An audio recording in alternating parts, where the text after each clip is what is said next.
Remember this woman? Good morning, Director.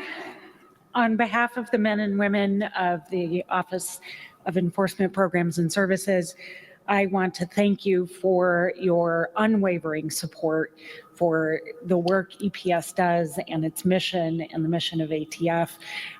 For those of you who don't know, you've heard several times today already that we did several regulations while the director's been here, and I came at the tail end of one of those.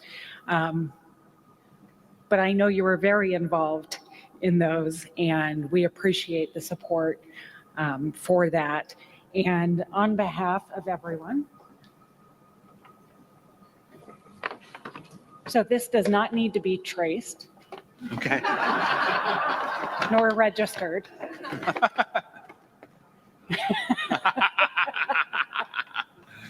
That's great.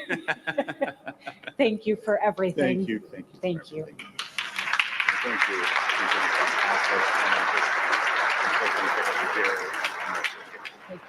Yeah, we really need to talk about her.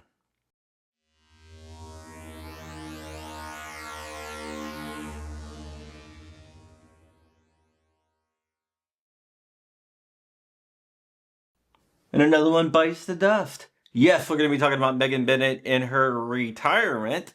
There's been a couple of retirements over the ATF. There's 2 new ones, but we're going to concentrate on Megan Bennett today. Maybe I'll do a video on the other guy a little bit later, but today we are going to be concentrating on Megan Bennett. And before we get into that, I want to thank our sponsor, Gideon Optics. Gideon Optics makes some great optics at an affordable price. In fact, this right here is the Judge 2, and it's on my Thesis 5.7. It is a great optic. It looks great. It just plain works as well. And look, they put the Gideon Optic logo on the top. They also have the Storm, the Judge XL, and the Mini Valor, which happens to be my favorite optic of all time. So go ahead and check them out over the Gideon Optics website, and you can use code Crumpy for 10% off and free shipping. With that, let's go ahead and jump into today's story.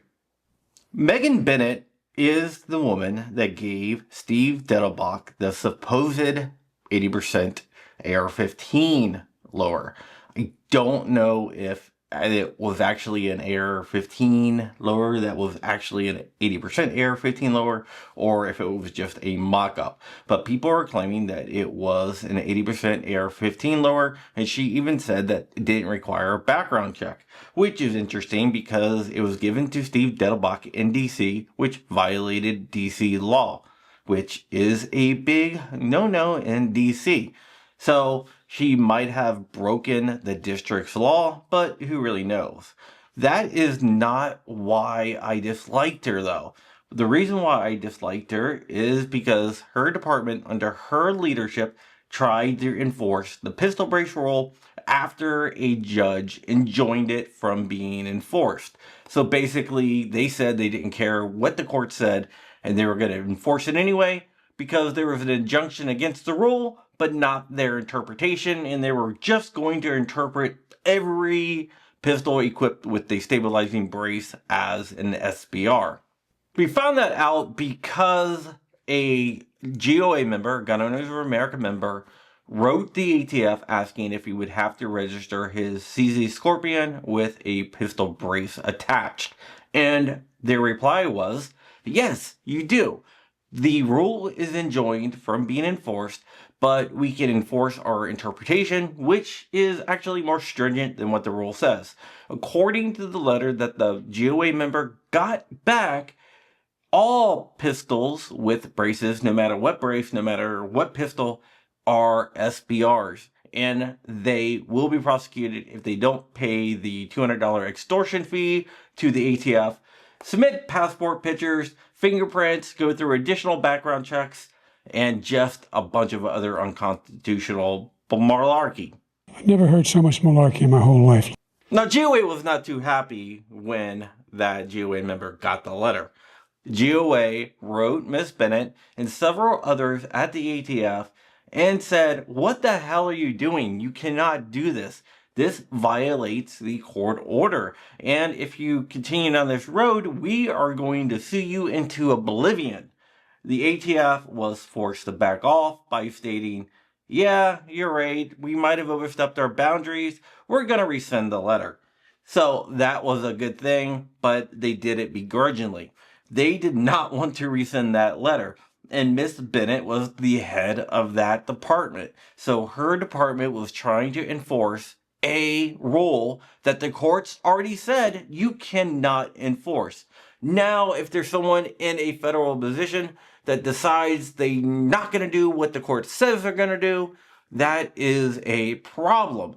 If you look, Trump has pushed back a little bit on the courts, and the liberal media has been all over him. This was a repudiation of what the court said. This was so much worse. The ATF department under Bennett basically said, we don't care what the court said. They said that we cannot enforce the rule, so we're not going to enforce the rule. We're just going to interpret the statute exactly as the rule states it is. Therefore, we're getting around the injunction, which is a big no-no. I was happy to see that they withdrew the letter, and today I'm here to tell you I'm even more happy that Megan Bennett has now retired.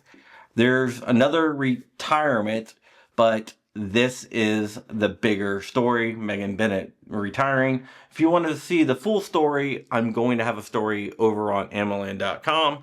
I'm not sure if it's up yet or will be up when I release this video. I'm releasing this video last week, or recording this video last week and releasing it this week. So it's not even Easter yet, but to everyone out there, I hope you had a wonderful Easter. And if you like what I do here, go ahead, like, comment, and subscribe. It really does help me out, and I want that for Easter, even though Easter's already passed to you guys. But right now, to me, recording, I'm still waiting for Easter to come. All right, guys, that's it. Stay ever vigilant, stay ever free, keeping the fight. I am out of here. Wolverines, MFers.